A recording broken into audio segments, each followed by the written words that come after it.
अस्सलाम वालेकुम। Programme night addition में हम आपको खुशामदीद कहते हैं। नाजरीन, कोरोना केसेस में संगीन इजाफे के बाद हुकूमत ने आज बड़ा फ़ैसला किया है कि मुल्क भर में तमाम तालीमी इदारे 26 नवंबर से 25 दिसंबर तक बंद रहेंगे, जबकि 25 दिसंबर से 10 जनवरी तक मौसम सरमा की तातीलात होंगी।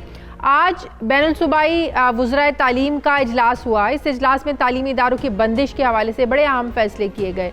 इजलास में होने वाले फैसलों के मुताबिक 1 महीने के अरसे में घरों से तालीम का सिलसिला जारी रहेगा। असातिज़ा को स्कूल्स बुलाने की इजाज़त होगी। जहां ऑनलाइन तालीम की सहूलत मौजूद नहीं है, वहां असातिज़ा जो हैं ये होमवर्क फराहम करेंगे। जनवरी में तालीमी इदारे दोबारा खोलने से पहले एक जायज़ा इजलास होगा। यूनिवर्सिटीज़ के हॉस्टल्स में 1/3 तलबा रह सकेंगे। सिर्फ जो PhD के स्टूडेंट्स हैं उनको यूनिवर्सिटीज़ में बुलाने की इजाज़त होगी।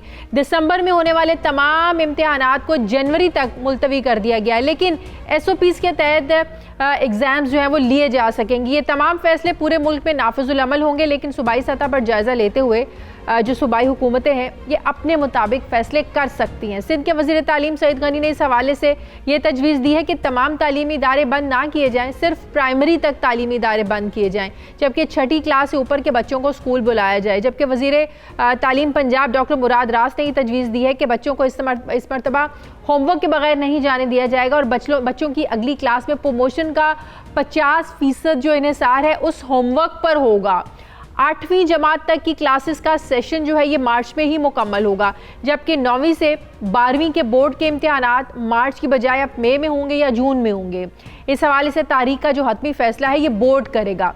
हुकूमत की जानिब से ये फैसले तालीमी इदारों में बढ़ते हुए केसेस की तादाद के बाद ये किए गए हैं।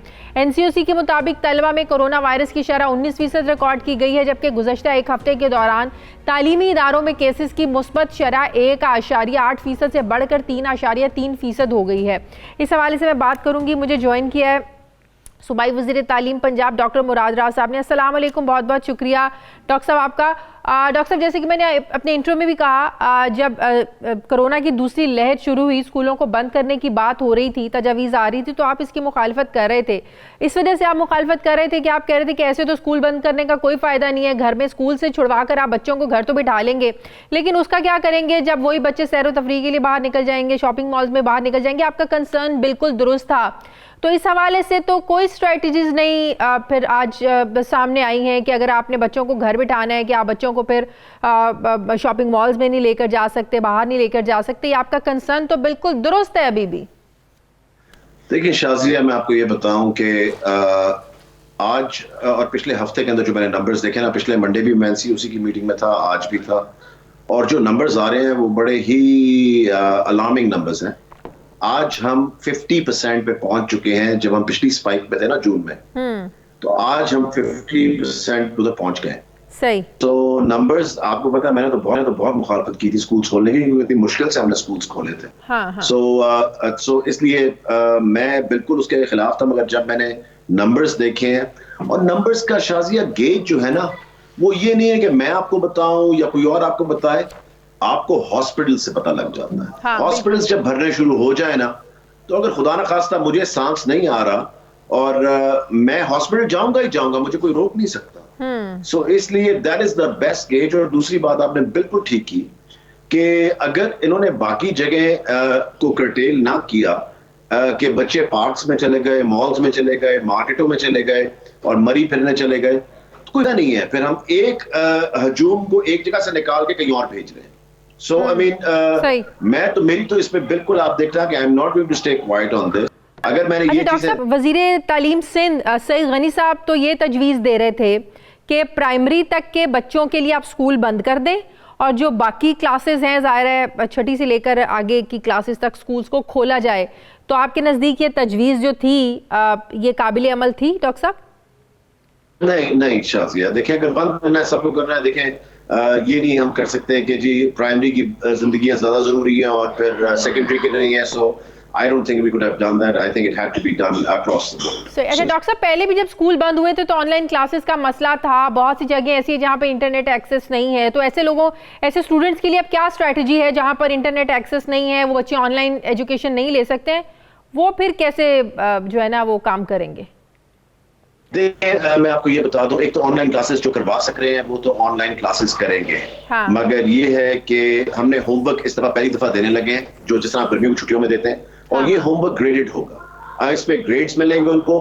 50% ग्रेड्स वो होंगे जो 50% पे एग्जाम दिया जाएगा। इस दफा कोई फ्री प्रमोशन नहीं होने लगी, जिस तरह पिछली दफा हमने उनको बगैर किसी चीज के प्रमोट कर दिया था। This is not going to happen this time. तो अब हो गया ऐसे डॉक्टर साहब, अब गर्मियों की छुट्टियां आप लोग कम करेंगे, ये भी डिसाइडेड है?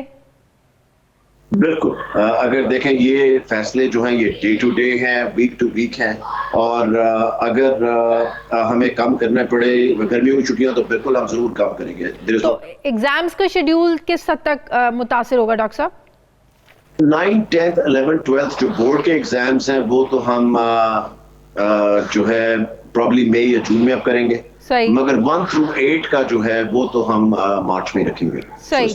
क्योंकि हम होमवर्क में भी प्राइवेट स्कूल वालों के अभी भी कंसर्न्स हैं, बहुत ज़्यादा कंसर्न्स हैं, हालांकि फ़ीसें तो वो अपनी पूरी ले रहे हैं। तो इस हवाले से भी आप लोग कुछ कर रहे हैं कि फ़ीसें आधी कर लें? पेरेंट्स फिर परेशान है कि बच्चे फिर घर बैठ जाएंगे, फ़ीसेस तो उन्हें पूरी देनी पड़ेंगी। ये तो कुछ करवा लेंगे, फ़ीसें ही बच्चे आधी उनकी आधी देनी पड़े पेरेंट्स को।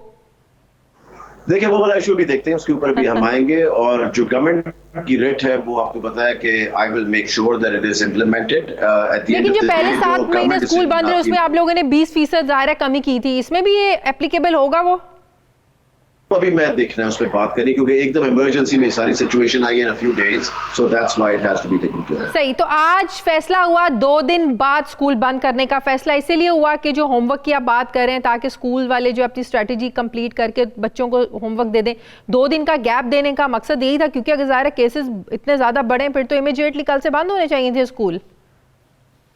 बिल्कुल, वो 2 दिन असल में वो कल से बंद करना चाह रहे थे, हमने खुद उसको कहा कि 2 या 3 दिन इसको आगे करें प्लीज। बहुत बहुत शुक्रिया। सूबाई वज़ीर तालीम पंजाब डॉक्टर मुराद राज साहब मेरे साथ थे, बहुत शुक्रिया आपका।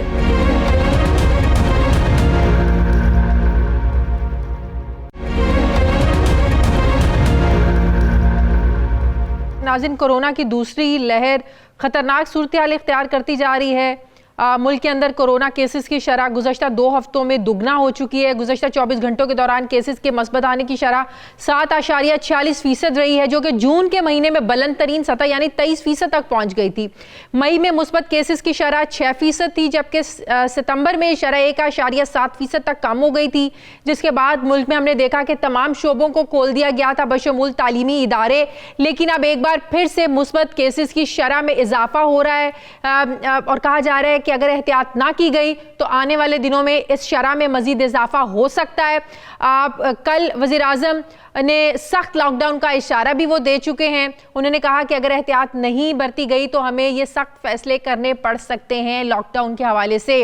NCOC के मुताबिक मुल्क के मुतादिद शहरों में इन्फेक्शंस में इजाफा हुआ है। हुकूमत ने SOPs तो जारी किए हैं, लेकिन इन पर अमल दरामद ना होने के बराबर है। ना तो शादी हॉल्स कवानीन पर अमल दरामद कर रहे हैं, ना ही हम देख रहे हैं कि मार्केट्स में SOPs को फॉलो किया जा रहा है, ना ही बाज़ारों में। पंजाब हुकूमत ने आज दुकानें शाम 6 बजे बंद करने का नोटिफिकेशन जारी किया, जिसको लाहौर चैम्बर ऑफ कॉमर्स ने इसको रिजेक्ट कर दिया। सवाल यह है कि क्या हुकूमती इक़दामात को अहकामात को संजीदा नहीं लिया जा रहा है, या हुकूमत खुद दूसरी लहर को लेकर संजीदगी का मुजाहरा नहीं कर रही है। दूसरी तरफ कोरोना की वैक्सीन के हवाले से भी मुस्बत खबरें आ रही हैं, लेकिन पाकिस्तान के लिए खबरें कितनी हौसला अफजा हैं? पाकिस्तान में वैक्सीन कब तक पहुंचेगी, कब तक हमारे जो लोग हैं वो इससे मुस्तफ़ीद हो सकेंगे, कितना वक्त लग सकता है, मैं बात करूंगी। यूनिवर्सिटी ऑफ हेल्थ साइंसेज के वाइस चांसलर डॉक्टर जावेद अकरम साहब ने मुझे ज्वाइन किया है। अस्सलाम वालेकुम, बहुत बहुत शुक्रिया डॉक्टर साहब आपका। डॉक्टर साहब, ये तो पहले ही कहा जा रहा था कि कोरोना की जो दूसरी लहर होगी ये पहली लहर से ज़्यादा जो है ना वो ख़तरनाक होगी, इसकी शिद्दत ज़्यादा होगी। अब जो हम फैसले कर रहे हैं बतदरीज स्मार्ट लॉकडाउन, अब तालीमी इदारों को बंद करने की जो है ना वो नौबत आ गई है, आपको क्या लगता है कि सूरत हाल अब सख्त लॉकडाउन की तरफ जा सकती है, जिसका इशारा कल वज़ीर आज़म ने भी दिया, या कर देना चाहिए आप समझते हैं हालात की संगीनी को देखते हुए? बहुत शुक्रिया शादिया। देखें, लहर की तो मेरा ख्याल है हमें इस्तेमाल नहीं करना चाहिए लफ्ज़। उसकी वजह यह है कि ये एक मिसपरसेप्शन क्रिएट करती है, और इसने किया भी है। लोगों ने समझा कि शायद ये बीमारी ख़त्म हो गई, तो उन्होंने बिल्कुल अपने आप को आज़ाद समझ लिया फ्रॉम और शायद वापस शायद लौट आई है। You are right. तो जी हाँ, जी हाँ, जी हाँ। तो मैं ये समझता हूँ कि ये एक कांस्टेंट फिनोमिनन है। 11 दिसंबर 2019 से जब ये वुहान में बीमारी आई और उसने तकरीबन पूरी दुनिया को अपनी इफेक्ट किया, और अभी ये बता दूं कि पाकिस्तान समूल कोई भी मुल्क ऐसा नहीं है जिसने बीच में फेजेस आए हों कि जहां जीरो रिपोर्टिंग हुई हो। हाँ। तो ये गई जली नहीं जाती, ये रहती है हमारे दरमियान। फर्क जिस चीज से पड़ता है वो ये है कि हम इसको कितना सीरियसली लेते हैं। जब हम इसको ईज आउट करते हैं, जिसको हम पेंडेमिक फटीग कहते हैं, उसमें मुब्तला हो जाते हैं और हम उकता के अपनी चाहते हैं कि शादियां भी अब हजार हजार बंदे की हो और जलसे जुलूस भी लाखों के हों और जनाजे भी लाखों से ज़्यादा हों, तो ऑब्वियसली इसकी बहुत बड़ी हम फिर प्राइस पे करते हैं इन द फॉर्म ऑफ हज़ारों जाने का ज़िया करने से। और वो जान मेरी और आपकी भी हो सकती है। Nobody is vulnerable. लेकिन हम ये नहीं कह सकते कि हुकूमती जलसों से जाने का खतरा नहीं था जो हुकूमत कर चुकी, और अब जो अपोजिशन पर तनकीद हो रही है, यकीनन अपोजिशन को भी नहीं करने चाहिए, लेकिन हुकूमत एक गलत एग्जाम्पल सेट की है। आज अपोजिशन ये सवाल करने में हक बजानिब है डॉक्टर साहब कि अगर आपने जलसे किए तब आपको भी जलसे नहीं करने चाहिए थे। आज जो आप हमें जलसे ना करने की जो है ना वो बड़ी तनबीह कर रहे हैं। बिल्कुल सही कह रहे हैं, ये तो खैर पॉलिटिक्स है, लेकिन I will say as a scientific person कि two wrongs doesn't make it right. अगर एक गलती हो गई जिसने भी की, अब हमें मजीद दोनों तरफ से इसको जीरो टॉलरेंस करनी चाहिए। हमें इन चीज़ों की इम्पोर्टेंस है, जाहिर है इन्होंने शो ऑफ स्ट्रेंथ करनी है। अपना मौक़िफ़ तो ये आपके चैनल, आपके प्रोग्राम के ज़रिए दे सकती है गवर्नमेंट भी और अपोजिशन भी। शायद ज़्यादा लोग वो चैनल सुनेंगे दैन फिजिकली सुनने का। सिर्फ ये शो ऑफ स्ट्रेंथ का रह गया ना, तो इतनी छोटी चीज़ के लिए इतनी बड़ी कुर्बानी देना तो कोई फ़ायदा नहीं है। मौक़िफ़ तो वो ज़रूर टीवी पे दें और दे भी रहे हैं और लोगों के पास जा भी रहे, इससे मुवस्सर तो अब कोई टूल है नहीं है। फिजिकली इकट्ठा होना, जबकि एंडेंजर्ड हैं लाइफ, कि आप अगर 1 लाख बंदे को इकट्ठा करते हैं तो हो सकता है एंड पे आपको 10,000 की कुर्बानी देनी पड़े, जो कि लग यही रहा है। जिस तरह ये बीमारी अच्छा, सर्दियों में इसकी शिद्दत कितनी बढ़ जाती है? आपको पता है सर्दियों में ऑलरेडी लोगों को सांस के मसाइल, नमूनिया की शिकायत और फ्लू के मसाइल ऑलरेडी सर्दियों में लोगों को होते हैं। तो फिर आपको लगता है कि अगर किसी को ये वायरस अटैक करता है तो उसको क्योर करना ज्यादा मसला हो जाता है? एब्सोल्युटली। और दूसरा ये है कि सर्दियों में हमारा घरों में या कहीं दफातर में हम ज्यादा लोग एक कमरे में बैठते हैं टू कंजर्व एनर्जी। कि जहाँ हीटर लगा है उसके गिर्द गिर्द ज्यादा, तो वो कॉन्टैक्ट्स भी आपके ज्यादा हो जाते हैं सर्दियों में। और सर्दियों में और ये ड्राई सीजन में वायरस की ट्रांसमिशन ज्यादा हो जाती है। जब बारिश हुई थी तो जाहिर है मॉइस्चर ज्यादा होता है, तो ड्रॉपलेट्स और एरोसोलिक पार्टिकल्स की जो वेलोसिटी है एक इंसान से दूसरे जाने में वो कम हो जाती है। दूसरा, आपका जो लंग्स का निज़ाम है, म्यूकोसिलरी क्लियरेंस जो करती है, वो गर्मियों में बेहतर होती है और सर्दियों में थोड़ा वो मंद पड़ जाता है, जिसकी वजह से ये वायरस की अटैचमेंट आपके सेल्स के साथ ज़्यादा होती है। और मैं ये समझता हूँ कि हमें ये समझ लेना चाहिए और मेंटली प्रिपेयर्ड होना चाहिए, फिजिकली फाइनेंशियली भी प्रिपेयर्ड होना चाहिए कि 3-4 साल कहीं नहीं गए, कि ये यही कैफियत रहेगी कि जब 3-4 साल यहाँ तो खुश हो रहे हैं लोग कि वैक्सीन आ गई है, हमने भी ऑर्डर दे दिया है दिसंबर से, तो अमेरिका में ये प्रैक्टिकली लोगों को लगना शुरू हो जाएगी। आप कह रहे हैं 3-4 साल? देखें, प्रैक्टिकली तो शादियाँ हमने खुद लगा रहे हैं, हमारी यूनिवर्सिटी ही लगा रही है पाकिस्तान में, और हमने कुछ तकरीबन इस वक्त 5,000 से ज़्यादा पाकिस्तानीज़ को लगा चुके हैं with very good effect, with very good tolerance और very good antibody production in the short term. लेकिन देखें, यहाँ पे 22 करोड़ लोगों की बात करें, अगर आप इस बीमारी को कम करेंगे तो कम से कम आपके 50 से 60% लोगों जब वैक्सीनेट होंगे, जब जाके ट्रांसमिशन रुकेगी। अभी तो हमने ऑर्डर नहीं दिया, हर ऑर्डर जब दे भी देंगे तो इसकी सप्लाई का इतनी आसानी से नहीं होने लगी, बिकॉज कंट्रीज आर कंपीटिंग के अपनी पॉपुलेशन को लगाएंगे, और फिर हम कितनी अफोर्डेबिलिटी कर सकते हैं और किस कीमत पे ये आएगी। तो अभी तो हम तो ट्रायल्स कर रहे हैं, और ट्रायल्स में हम ये बता सकते हैं कि यस, अल्टीमेटली इसने जो बीमारी ने ख़त्म होना है तभी होना है, लेकिन 22 करोड़ अवाम का हम मुल्क हैं, बहुत बड़ा मुल्क है, और उसकी 40 से 50-60% आबादी का मतलब ये है कि हमारी तकरीबन पूरा बजट इस पे लगेगा, विच इज़ नॉट प्रैक्टिकेबल। और फिर दूसरा ये है कि ये मैं आपको बताऊं कि आज अगर मैंने तकरीबन 100 से ज़्यादा लोगों को वैक्सीनेट किया है। तो उनको साथ ये बताया है कि आपकी जो प्रोटेक्शन लेवल एंटीबॉडीज का आएगा वो 28 दिन बाद आएगा। तो ये तो नहीं मकसद कि आज आपने लगाई है तो आप आज़ाद हो गए हैं, बिल्कुल नहीं आज़ाद हुए। और फिर हमें ये भी नहीं पता कि देखें, हमें वैक्सीन यूज़ करते हुए पाकिस्तान में आज कुछ 3 महीने होने वाले हैं। तो 3 महीने में हमें पता है कि एंटीबॉडीज हैं, हमें नहीं पता ये एंटीबॉडीज 6 महीने रहेंगी या साल रहेंगी या फॉल करेंगी। तो डॉक्टर साहब, ऐसी सिचुएशन में आप समझते हैं कि जो कहा जा रहा है कि इज्तिमात हों लेकिन कम तादाद के हों, शादियां हो तो 300 लोगों की हो, अब अगर वायरस फैल रहे हैं वो 2 लोगों से भी लग जाना है, वो 4 लोगों से भी लग जाना है, वो एक बंदे से भी लग जाना है, तो फिर ये कितना को सूदमंद है ये फैसला कि अगर आपने शादी करनी है और ऊपर से आप ये देखें कि कहा जा रहा है कि शादी हॉल्स में शादियां ना करें, ओपन एयर करें, ऊपर कैनोपी भी ना हो, मतलब कि अगर किसी ने कोरोना से बीमार नहीं होना वो सर्दी से बीमार हो जाए। दूसरा ये मैं बता दूं कि ये भी एक मिसपरसेप्शन है कि ये ओपन एरियाज में जलसे करने से या शादियां करने से नहीं होता। अगर ऐसा होता, देखें टेस्ट एंड ट्रैक सिस्टम जो है यूएस का वो बहुत फाल है, FDA का, और उन्होंने जब उनके प्रेसिडेंट ट्रंप को, उसकी बीवी को और उनके 4-5 उनके सपोर्टर्स को साथ हो गया था एकदम, तो उन्होंने ये टेस्ट एंड ट्रेस किया था। और ये रोज गार्डन व्हाइट हाउस में से हुआ था, जहां पे इतने ज्यादा लोग नहीं थे, 100-125 लोगों की गैदरिंग थी इतने बड़े गार्डन में। तो वहां से ट्रैक हुआ था कि ये ओपन एरिया से ही हुआ है। इसलिए ये भी कहना गलत है कि ये ओपन एरिया में नहीं फैलता। ये तब फैलता है जब आप ज्यादा लोग ओपन एरिया में छोटे से वक्फे के साथ साथ जुड़ के बैठे होते हैं, जैसे जलसों में बैठे होते हैं, शादियों में बैठे होते हैं। इसलिए आप कह रहे हैं कि ये फर्क नहीं पड़ता कि छत के नीचे आप फंक्शन करें या ओपन एयर करें, राइट? नहीं, ये कोई खास फर्क नहीं पड़ता। और दूसरा ये है कि खाने के वक्त, क्योंकि खाने के वक्त सब इकट्ठे खा रहे होते हैं, बुफे लगा होता है और मास्क के साथ तो आप खा ही नहीं रहे होते, सही, उस वक्त इसकी ट्रांसमिशन के चांसेस ज्यादा है।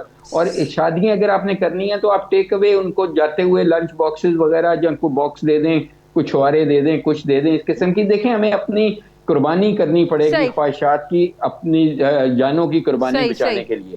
तो इसलिए ये तो आपकी प्रायोरिटी है। अपनी जो शो टाइप करना है वो ना करें। सुन्नते रसूल तो ये कहती है चंद लोगों से भी निकाह हो सकता है और रुखसती हो सकती है। बहुत तो फिलहाल तो हमें ये करना पड़ेगा। यूनिवर्सिटी ऑफ साइंसेस के वाइस चांसलर डॉक्टर जावेद अकरम मेरे साथ थे, बहुत शुक्रिया आपका। मुझे प्रोग्राम में नाज़रीन एक ब्रेक लेनी है, वापस आते हैं छोटे से वक्फे के बाद।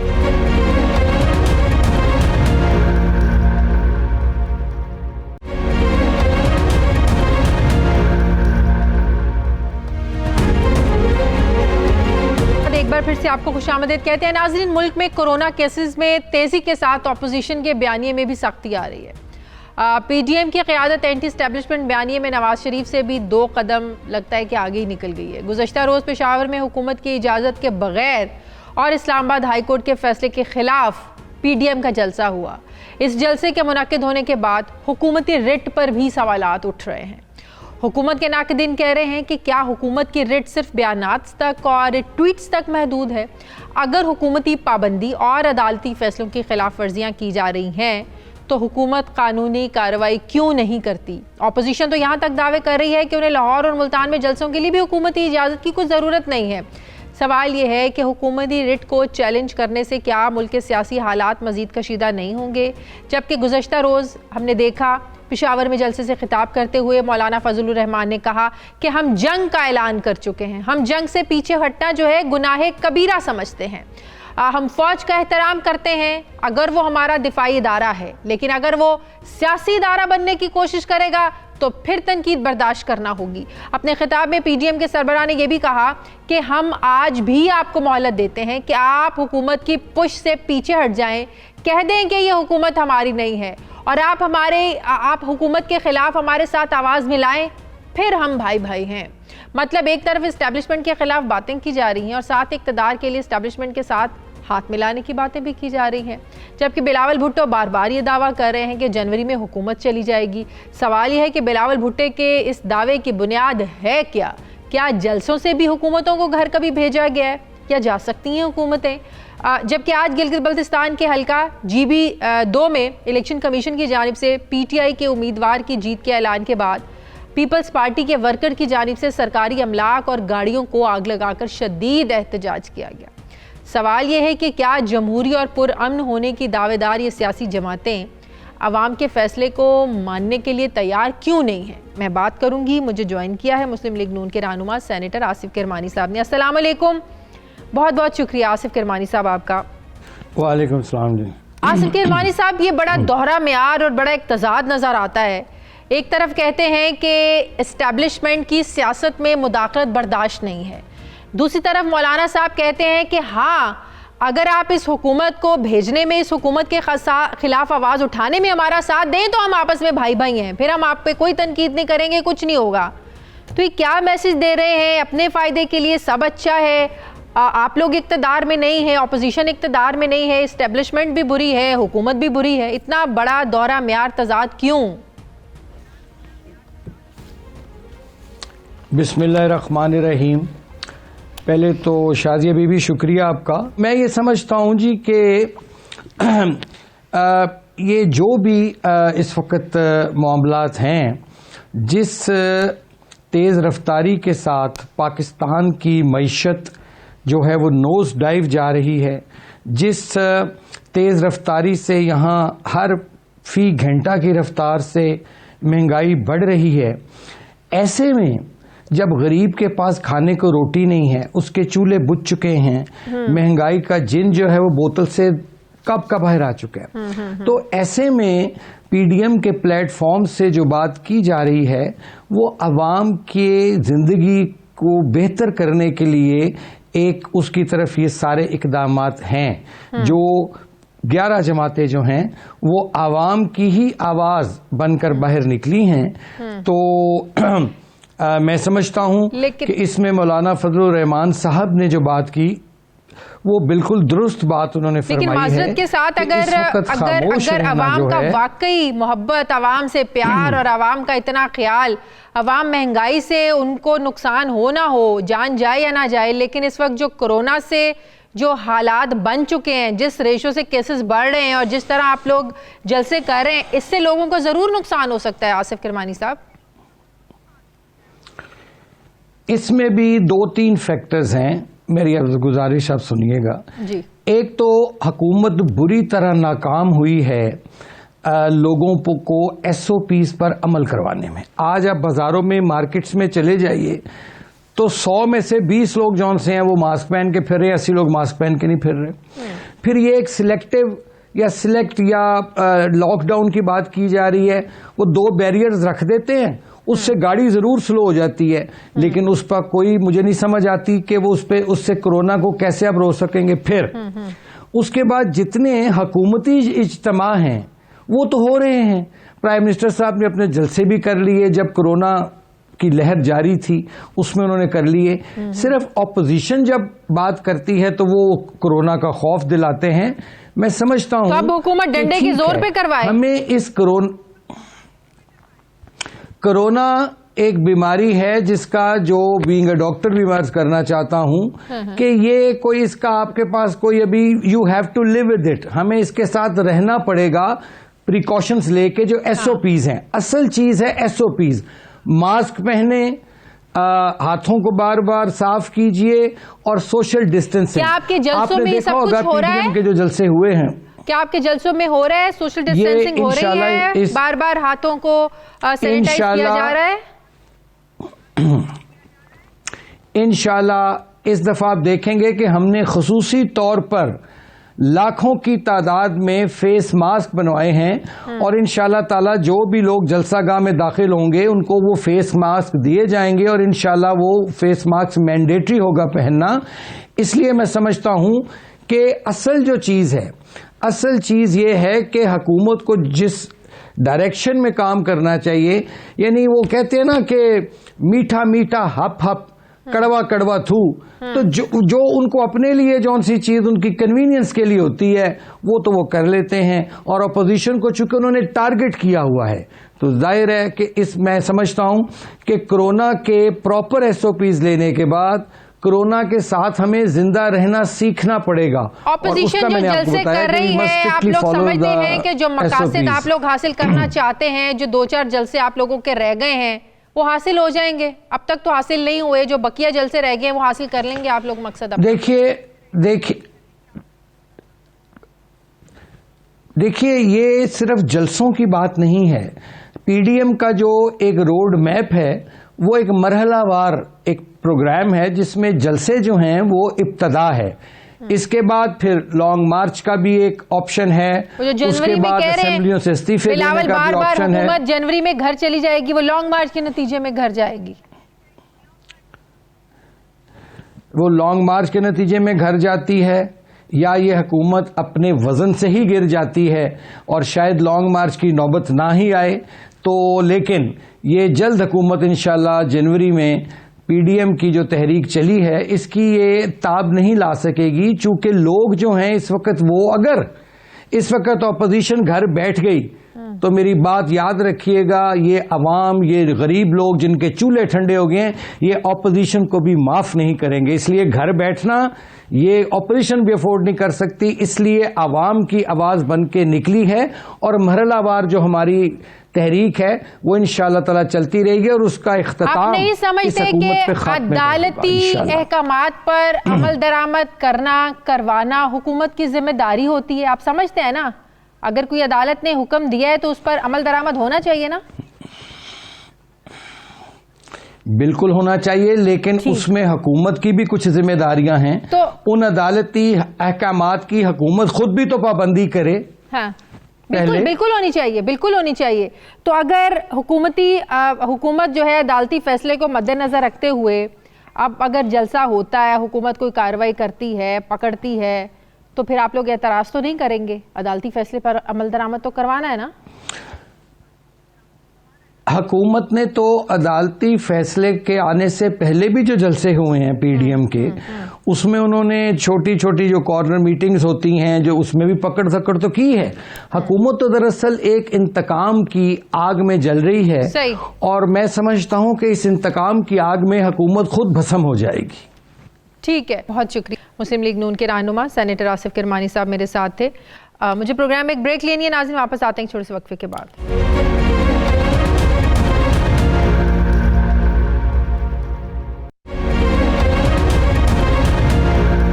ब्रेक के बाद एक बार फिर से आपको खुशामदीद कहते हैं। तहरीक इंसाफ के रहनुमा सेनेटर फैसल जावेद साहब ने ज्वाइन किया। अस्सलाम वालेकुम, बहुत बहुत शुक्रिया फैसल जावेद साहब आपका। फैसल जावेद साहब, बड़ी कन्फ्यूजन पैदा हो रही है। एक तरफ हुकूमत हमें टीवी पे आके बड़ी सेंसिटिविटी बताती है कोरोना की कि किस शरह से केसेस बढ़ रहे हैं, अमवात हो रही हैं, दूसरी लहर कितनी ख़तरनाक है, फिर तालीमी इदारे आज बंद करने का फ़ैसला हो गया। दूसरी तरफ समझ में नहीं आ रही है, सवालात उठ रहे हैं आप लोगों पर और बिल्कुल सही उठ रहे हैं कि क्या हुकूमती रिट वहाँ तक नहीं है जहाँ ऑपोजिशन जलसे कर रही है, इतनी बड़ी बड़ी तादाद में जलसे हो रहे हैं, कोई SOPs फॉलो नहीं हो रहे हैं। फिर उससे बड़ी बात, फिर जो जस्टिस अतर मिनल्ला का फैसला है अदालती अहकामात पर अमल दरामद करना और करवाना आपकी जिम्मेदारी नहीं है तो किसकी जिम्मेदारी है? जी अस्सलाम वालेकुम शाजिया, बहुत बहुत शुक्रिया आपने प्रोग्राम में दावत दी। सबसे पहले तो सबके लिए दुआ गो हैं कि अल्लाह ताला सबको अपने हिफ्ज़ व अमान में रखे। ये जो अभी जो लहर आई हुई है ये बहुत ख़तरनाक लहर है और इसका एहसास सबको है और अपोजिशन वालों को भी है, अपने लिए, लोगों के लिए नहीं है। हम उनको बताते रहे कि आप जलसा जो है इस सूरत हाल में जलसा करना इस वक्त बिल्कुल भी ठीक बात नहीं है। होता क्या है कि लोगों को ये ज़बरदस्ती जलसों में लेके आते हैं। होता क्या है कि ये बसें भर भर के लोगों को जलसों में लेके आते हैं और उनकी जानें ख़तरे में डालते हैं। अच्छा, इन जलसों से दो चीज़ें ख़तरे में, एक तो लोगों की जानें जो सबसे ज़्यादा कीमती हैं और दूसरा पाकिस्तान की उभरती हुई इकॉनमी जिसकी दुनिया ने तारीफ़ की है कि पहले फेज़ से जिस तरह से तेज़ी से रिकवरी की पाकिस्तान की इकॉनमी ने अब ऊपर जा रही है हर लिहाज से, उसको भी ख़तरा है। इनके ये कोरोना अगर ज़्यादा फैलती है, ये इस किस्म के मैस इवेंट्स होते हैं, ये जलसे, ये जुलूस जिसमें कोई, आप बिल्कुल ठीक कह रही हैं कि कोई SOPs फॉलो नहीं हो सकते जलसों के अंदर, बड़ा मुश्किल काम है कि आप लोगों के अंदर जलसे जुलूस में। अपने जलसे करने के बाद हुआ इस सेंसिटिविटी का, रेशो का, और लोग मर जाएंगे, ज़्यादा खतरनाक है, ये एहसास अपने जलसे करने के बाद हुआ? नहीं, हमने तो जलसे बिल्कुल अपने जलसे जो है बंद कर दिए। हमारे दो इवेंट्स हुए थे, एक हेल्थ कार्ड की, जी एक हेल्थ कार्ड की इवेंट हुई थी स्वात में, लेकिन शाजिया मैं आपको बताऊं, वो इवेंट हुई थी, वो जलसे में, बिल्कुल आप ठीक कह रही हैं, जलसे में कन्वर्ट हो गया था, बहुत बड़ा जलसा बन गया था। आप ठीक कह रही हैं, एहतियात करनी चाहिए, लेकिन हमने फ़ौरन अपने जलसे जो हैं वो बंद कर दिए हैं। और आपको ये भी बताएं कि जो जलसे चल रहे थे उस वक्त, जब जलसे हुए उस वक्त वो सूरत हाल बिल्कुल नहीं थी जो आज है।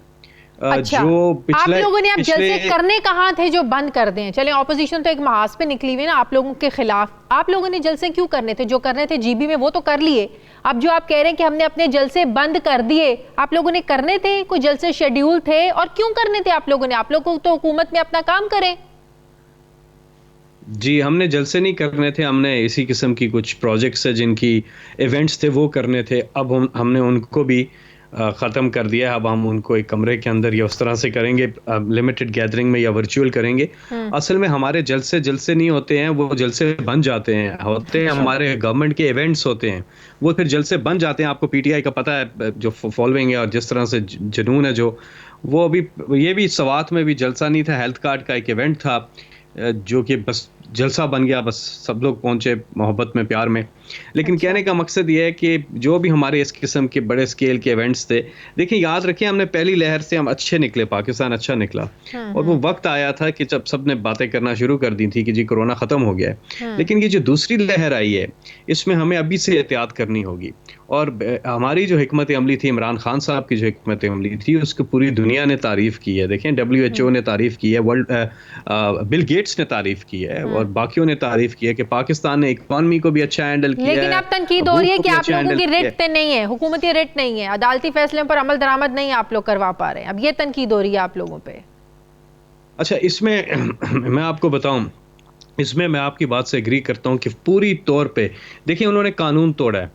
तो कल के जलसे के बाद क्या कार्रवाई हुई, मुझे इसका जवाब दे दें। जी, मैं इसी तरफ आ रहा हूँ। PDM को हमने बताते रहे हम, उन्होंने सारे कवानीन तोड़े हैं, उन्होंने SOPs की भी खिलाफ वर्जी ज़ाहिर है उन्होंने की है। और उन्होंने बावजूद इसके कि अदालत ने कहा था कि NCOC की जो भी हिदायत हैं उस पर अमल करना ज़रूरी है। इन अदर वर्ड्स वो तौहीन अदालत के भी मुर्तकिब हुए हैं। कि उन्होंने अदालत की बात भी नहीं मानी, और उन्होंने कानून की भी खिलाफ वर्जी की है। और इस समत पेशरफ्त होनी चाहिए। जस्टिस सतर मिनल्ला ने अपने फैसले में लिखा है कि NCOC के जो फैसले हैं हर किसी पर ज़ाहिर है वो इम्प्लीमेंट होंगे, अमल दरामद करना मानना सब पर लाजिम है, जो नहीं करेगा उस पर क्रिमिनल केसेस होंगे। कल कोई कार्रवाई हुई आप लोगों ने की, किसी के खिलाफ नहीं की। आइंदा जो अपोजिशन जलसे करने जा रही है क्या करेंगे आप लोग? जी, आइंदा तो बिल्कुल कार्रवाई कर रहे हैं कि इनके खिलाफ कार्रवाई होगी। और मैं अभी पंजाब एडमिनिस्ट्रेशन से हमें जो हमारे जो राब्ते हैं वो ये बता रहे हैं कि उनको एक तो अव्वल तो बिल्कुल किसी सूरत में उनको इजाज़त नहीं मिलेगी। अच्छा। और इजाज़त तो खैर इजाज़त तो कल भी नहीं मिली थी। जी मैं वही अपनी इसी सांस में ये बात कह दिया। वैसे एक एंकर पर्सन होना भी बड़ा ही मज़े का काम है, क्योंकि एकदम आप देखते हैं कि कहाँ थोड़ा सा अच्छा तो कह रहा था कि बिल्कुल आप ठीक कह रही हैं। और आगे इधर भी है, लेकिन बिल्कुल उधर से यही एडमिनिस्ट्रेशन से आ रहा है कि कानूनी कार्रवाई की जाएगी। ठीक है, बहुत बहुत शुक्रिया तहरीक इंसाफ अनुमा। सेनेटर फैसल जावेद मेरे साथ थे, थैंक यू वेरी मच। नाज़रीन, 5 अगस्त 2019 के स्या इक़दाम के बाद पाकिस्तान ने भारत के साथ तजारती रवाबित पर पाबंदी लगा दी थी, लेकिन इंकशाफ ये हुआ है कि पाकिस्तान टेलीविज़न इंतज़ामिया ने भारत के इस इक़दाम के चंद महीनों बाद ही 2 भारतीय चैनल्स के साथ स्पोर्ट्स नशरियात के लिए मुआहदे किए। ज़राए का दावा है कि PTV की जानिब से इंग्लिश प्रीमियर लीग दिखाने के लिए भारतीय ब्रॉडकास्टर स्टार इंडिया के साथ 3 सितंबर 2019 और दौरा ऑस्ट्रेलिया के मुकाबले दिखाने के लिए सोनी पिक्चर्स इंडियन लिमिटेड के साथ 24 अक्टूबर 2019 को एक मुआहदा किया, जिसके नतीजे में अब दोनों भारतीय चैनल्स को 10 करोड़ रुपए की अदायगी एक मसला बन गया है। ज़राए का दावा है कि वज़ारत इत्तलात और नशरियात ने वफाकी काबीना से ये दरख्वास्त की है कि भारत के साथ तिजारत पर आयद पाबंदी में नरमी करते हुए 10 करोड़ रुपए स्टेट बैंक ऑफ पाकिस्तान के ज़रिए भारत मुंतकिल करने की इजाज़त दी जाए। लेकिन सवाल ये है कि क्या स्पोर्ट्स का मुआहदा इतनी अहमियत का हामिल था कि उसके लिए कश्मीर कॉज के लिए हुकूमती पोजीशन को भी जो है ना वो नहीं देखा गया। एक और अहम खबर ये है कि सदर मुत्तहदा अरब अमारात और अबू धाबी के हुक्मरान शेख खलीफा बिन जैद अल नहान, दुबई के नायब वली अहद और वज़ीर ख़जाना शेख हम्माद बिन राशिद अल मखतूम अपने वफ्द के हमरा शिकार के लिए पाकिस्तान आ रहे हैं। ज़राए का ये दावा है कि शाही वफ्द पंजाब के 5 अजला में शिकार करेगा। फिर उनकी सिक्योरिटी के लिए पंजाब हुकूमत ने रेंजर्स की 3 कंपनियां भी तैनात करने का फैसला किया है। इस हवाले से वजारत दाखिला को दरख्वास्त कर दी गई है, जबकि इसकी हतमी मंजूरी वफाकी कैबिनेट देगी। अरब ममालिक से हुक्मरानों का पाकिस्तान आकर शिकार करना कोई नई बात नहीं है, लेकिन ये दौरा एक ऐसे वक्त में हो रहा है जब मुत्तहदा अरब अमारात की जानिब से पाकिस्तानियों के लिए वीज़े पर पाबंदी लगाई जा चुकी है और मुत्तहदा अरब अमारात में मुकीम पाकिस्तानियों को भी बेपनाह मुश्किलात का सामना है। इन दोनों खबरों में हुकूमती फ़ैसले हमें मुल्की मफादात के ख़िलाफ़ नज़र आ रहे हैं। इसमें मैं बात करूँगी, मुझे ज्वाइन किया इस्लामाबाद के ब्यूरो चीफ सुहेल भट्टी ने। बहुत शुक्रिया सुहेल आपका। सुहेल, सबसे पहले तो ये बताएंगे, PTV इंतज़ामिया की जानिब से भारतीय चैनल्स के साथ जो मुआहदे हुए ये 5 अगस्त के बाद हुए, एक तरफ तिजारती रवाबित पर पाबंदी, दूसरी तरफ स्पोर्ट्स मुआहदे। जिस तरीके से स्पोर्ट्स मुआहदे किए गए, लगता है कि उन हालात में इंपॉर्टेंस होनी तो नहीं चाहिए थी इन मुआहदों की, लेकिन इन मुआहदों को अहमियत दी गई। क्या ये मामला कल कैबिनेट सेशन में डिस्कस होने जा रहा है? जी शाज़िया, बिल्कुल ये मामला कल वफाकी काबीना के एजेंडे पर शामिल है और कल वफाकी काबीना के इजलास में इस मामले के ऊपर बड़ी गर्मा गर्म बहस होने का इम्कान है। ये मामला ये है कि अगस्त 2019 में जब वफाकी हुकूमत भारतीय हुकूमत के उस इक़दाम के नतीजे में, जिसके नतीजे में कश्मीर पर गासबाना कब्ज़े को एक आइन उन कानून में तरमीम करके उसको एक्सटेंड किया गया, कश्मीरियों के ऊपर ज़िंदगी का दायरा तंग कर दिया गया था, उस मौके के ऊपर वफाकी हुकूमत ने भारत के साथ हर किस्म के तजारती तल्लुकात ख़त्म कर दिए थे। बाज़ाब्ता वफाकी काबीना ने मंजूरी दी थी और उसका नोटिफिकेशन जारी हुआ था। लेकिन हैरान कुन तौर के ऊपर, जिसके ऊपर वजारत इत्तलात व नशरियात भी परेशान है कि एक माह बाद 3 सितंबर 2019 को PTV इंतज़ामिया ने भारतीय ब्रॉडकास्टर स्टार इंडिया के साथ क्रिकेट सीरीज के दिखाने के लिए जो हकूक थे उसके लिए उनके साथ एक मुआहिदा कर लिया। सिर्फ यही नहीं बल्कि फिर 24 अक्टूबर 2019 को एक और मुआहिदा किया। नाइट एडिशन को मिलने वाली दस्तावेज के मुताबिक ये दोनों मुआहिदे वफाकी काबीना, वफाकी हुकूमत और इवन वजारत इत्तलात और नशरियात से मुशावरत और मंजूरी के बगैर किए गए। माजी के अंदर शायद ये प्रैक्टिस हो, लेकिन एक ऐसे मौके के ऊपर जब पूरे मुल्क के अंदर एक गम और गुस्से की लहर थी, पूरा पाकिस्तान कश्मीरियों के साथ खड़ा हुआ था, वफाकी हुकूमत फैसला कर चुकी थी, तो उस मौके के ऊपर PTV इंतजामिया को वजारत इत्तलात और नशरियात और वफाकी काबीना को एतमाद में लेना चाहिए था, या मुशावरत करते, बाज़ाब्ता मंजूरी हासिल करते, लेकिन ऐसा नहीं किया गया। अब ये मामला उस वक्त ओपन हुआ है जब अब इन दोनों भारतीय TV चैनल्स को 10 करोड़ रुपए की अदायगी होनी है और अब वो अदायगी नहीं कर पा रहे और उनके ऊपर अब प्रेशर बिल्ड हो रहा है, क्योंकि उनके पास कोई और ऑप्शन नहीं है। फिर गए वजारत इत्तलात और नशरियात के पास, फिर वजारत तिजारत के पास। वजारत तिजारत ने कहा कि चूंकि वफाकी काबीना ने पाबंदी आयद की थी, हमें कोई एतराज़ नहीं है, आप जाइए स्टेट बैंक ऑफ पाकिस्तान से, ये वफाकी काबीना से डिस्कस करके आप इस मसले को हल कीजिए। स्टेट बैंक ऑफ पाकिस्तान का दरवाजा खटखटाया PTV इंतजामिया ने, तो स्टेट बैंक ऑफ पाकिस्तान में भी वफाकी हुकूमत का 9 अगस्त 2019 के जारी करदा नोटिफिकेशन की पास तारीख करते हुए ये रकम इंडिया मुंतकिल करने से इनकार कर दिया है। अब इस वजह से मतलब ये हुआ कि रकम मुंतकिल करने पर अगर कोई दिक्कत नहीं होती, दुश्वारी नहीं आती, तो शायद ये मामला दब जाता, बहुत से मामलात की तरह सामने भी ना आता ये मामला। एग्जैक्टली, बिल्कुल आपने सही कहा, क्योंकि यहां पे इनको प्रॉब्लम हुई और फिर अब ये गए हैं वजारत इत्तलात और नशरियात के पास और वहां से समरी बनी और अब कल वफाकी काबीना इस मामले का जायजा लेगी और वजारत इत्तलात और नशरियात ने सारा मामला क्लियर करके वफाकी काबीना के सामने रख दिया है कि हमारे साथ उस वक्त कोई मशावरत नहीं हुई थी और ना ही वफाकी काबीना की मंजूरी थी। अब आप वन टाइम या ओवरऑल जो भारत के साथ हमारी तिजारती पाबंदियां आयद हैं उसको रिलैक्स करें ताकि ये पेमेंट इंडिया को हो सके, इंडियन चैनल्स को हो सके। और हैरान कुन तौर के ऊपर 2023 तक PTV इंतजामिया कह रही है कि जितने क्रिकेट सीरीज बैरून मुल्क होंगी या कोई और स्पोर्ट्स का, हम अगर PTV स्पोर्ट्स के लिए नशियात हम हासिल करना चाहते हैं तो अगेन हमें भारत का ही दरवाजा खटखटाना पड़ेगा, क्योंकि भारत ने ICC से राब्ता करके जब माजी के अंदर उन्होंने एक्सक्लूसिव राइट इस पूरे टेरिटरी के ले रही हैं, तो क्या क्रिकेट मैच के हकूक, नशरियाती हकूक हासिल करना इतने नागुज़ीर थे कि आपने किसी इदारे से मशावरत किए बगैर आपने 2 मुआहिदे कर लिए और आप करोड़ों रुपए की रकम उनको ट्रांसफर करनी है। देखते हैं कि कल कैबिनेट इस बारे में क्या फैसला करती है। वक्त का मैं दूसरा इशू वो भी आपसे मैं उस पर एक सवाल कर लूं। मुत्तहदा अरब अमारात से शहजादे आ रहे हैं, शिकार करने के लिए। आपको भी याद होगा कि 2-4 साल पहले भी ये तिलौर का शिकार पर बड़ी इस पर ख़बरें चली थी और बड़ा कहा गया था कि क्यों हम इजाज़त देते हैं। फिर ताल्लुकात को लेकर भी बड़ी बात होती कि हमारे ताल्लुकात ख़राब हो सकते हैं, इसलिए इन इशूज़ को छेड़ा ही ना जाए, बात ही ना की जाए। लेकिन अब तो हम देखें उन्होंने पाबंदी लगाई हुई है, पाकिस्तानियों को वीज़े नहीं दे रहे हैं, हम उन्हें प्रोटोकॉल दे रहे हैं। ये क्या फ़ैसला, ये इस बारे में भी ज़रा बताइएगा। शायद ये बड़ी परेशान कुन मामला है। हुकूमत पंजाब का एक लेटर हमें मौसूल हुआ है जिसके अंदर पूरा मामला बयान किया गया है कि जो मुत्तहिदा अरब अमारात के जो हुक्मरान हैं शेख खलीफा बिन ज़ैद अल नहयान और दुबई के नायब वली अहद व वज़ीर ख़जाना शेख हमाद बिन राशिद अल मखतूम और शाही वफद दिसंबर से मार्च के दौरान पंजाब के 5 अजला में शिकार करने के लिए आ रहा है, जिसके अंदर राजनपुर शामिल है, जिसके अंदर डीजी खान शामिल है, जिसके अंदर भावलपुर, भावलनगर और रहीमन खान शामिल है। यहाँ पर उन्होंने शिकार करना है और उन्हें फुल प्रूफ सिक्योरिटी के इंतजाम चाहिए, उनके रिहाइश गाहों को, उनके काफिलों को, उनकी शिकार गाहों को। उस्मान बुज़दार साहब इसकी मंजूरी दे चुके, अब वफाकी हुकूमत ने भी इसकी मंजूरी ले ली है सर्कुलेशन के जरिए से। लेकिन मामला ये है, ये माजी के सालों से प्रैक्टिस चली आ रही है। जब इतना उनके हम मेहमान नवाजी का उनको इतना उनके लिए इंतजामात करते हैं, तो ऐसे मौके के ऊपर जो पाकिस्तान के लिए मुश्किलात और सख्तियां पैदा की जा रही हैं, तो एक ऐसा मौका है जहां पे वजारत खारजा को इस मामले को टेकअप करना चाहिए। जो पाकिस्तानी कानूनी तौर के ऊपर मुत्तहिदा अरब अमारात में मुकीम है, उनको रोजाना बेपनाह मुश्किलात का सामना है। उन्हें निकाला जा रहा है नौकरियों से, उन्हें चलते हुए हाईवेज के ऊपर रोक लिया जाता है। जी एग्जैक्टली।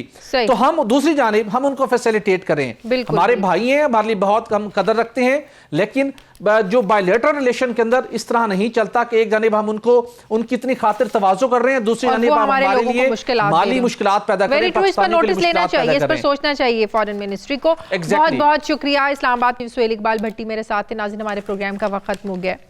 प्रोग्राम के लिए फीडबैक ज़रूर दीजिएगा, अपना ख्याल रखिएगा। मेरी आपसे मुलाकात होगी कल। मुझे इजाज़त दीजिए। अल्लाह हाफ़िज़।